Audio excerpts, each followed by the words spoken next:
All right, the affirmative claims that missile defense systems are needed to, like, in general, protect the American public, but a ballistic missile is the least likely way a threat would attack.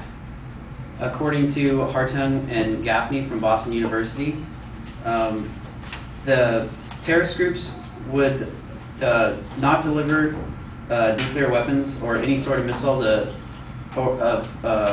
mass destruction to U.S. soil, because the problem with that form of delivery is that it has a return address on it. Basically, you know who to devastate in return. And this is evident from the attacks of September 11th. Obviously, terrorists did not use missiles to do what they did. And nor are terrorists likely to obtain ballistic missiles for future attacks. And also, advances in missile defense can be made with simple negotiations.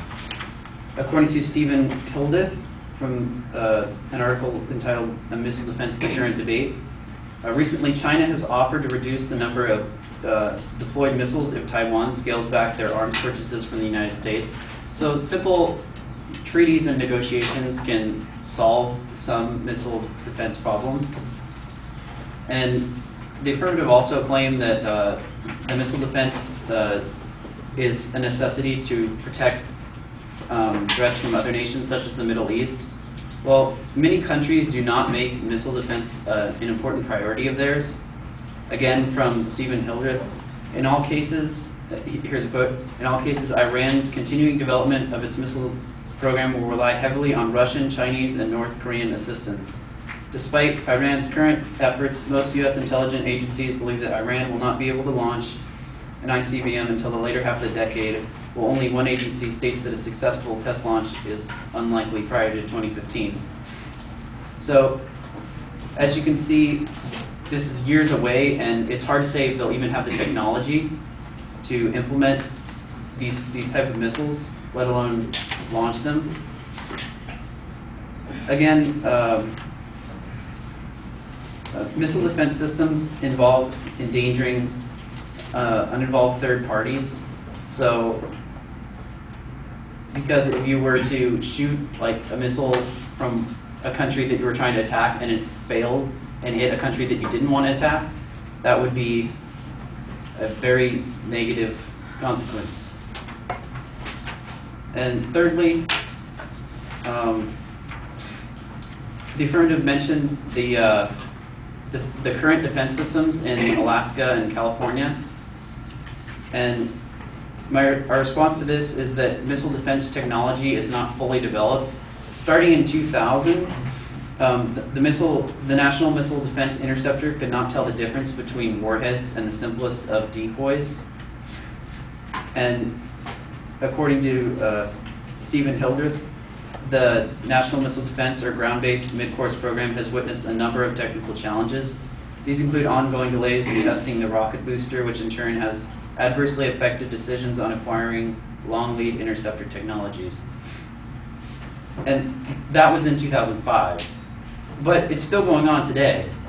The most current missile defense systems are failing, even in 2010. As of February 1st, a U.S. missile defense test failed when a long-range missile missed its target because of radar problems. Most missiles flew successfully but missed each other because of a problem with a sea-based X-band radar, the Missile Defense Agency said. So as you can see, even with all the technologies that we have today, missile defense systems still aren't there. And if they aren't 100%, then that could lead to worldwide devastation.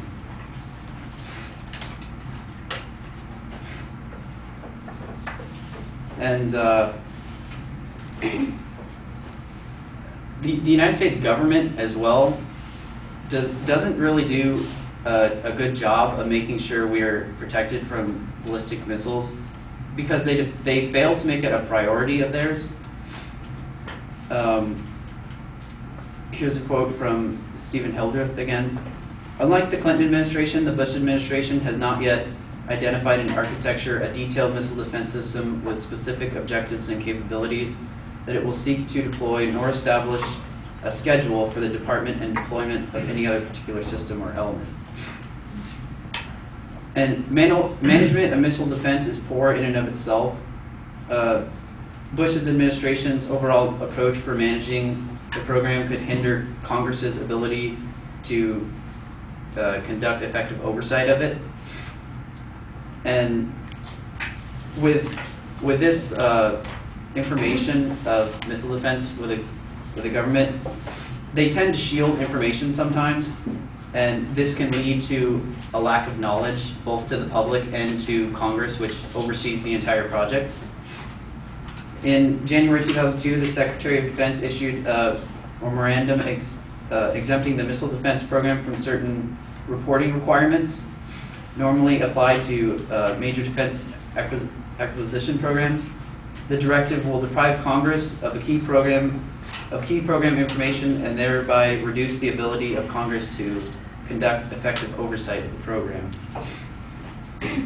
And in May 2002, the administration announced that certain information about missile defense programs, including details about developmental tests, will be henceforth classified and therefore will not be released to the public. And this classified information can lead to confusion and a lack of knowledge for both the public and the administration.